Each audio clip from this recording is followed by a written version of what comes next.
Well, noong panahon po ni Presidente Duterte, dahil may pangangailangan ng taong bayan, umutang sila dahil gusto nilang kurakutin. Nakita naman natin, no, kung magkano yung na-deliver ng mga Marines doon sa mga congressman, mga senatong, at dyan mismo sa Malacanang. 805 billion ang kanilang idiniliber.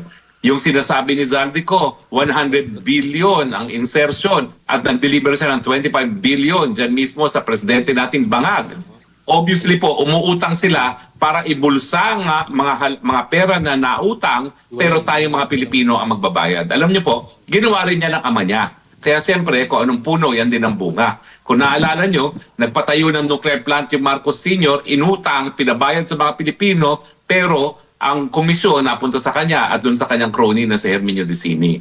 So nauulit lang po ang kasaysayan, ang pangungutang na limpak-limpak na salapi, binubulsa ng mga hinayupak sa gobyerno ngayon.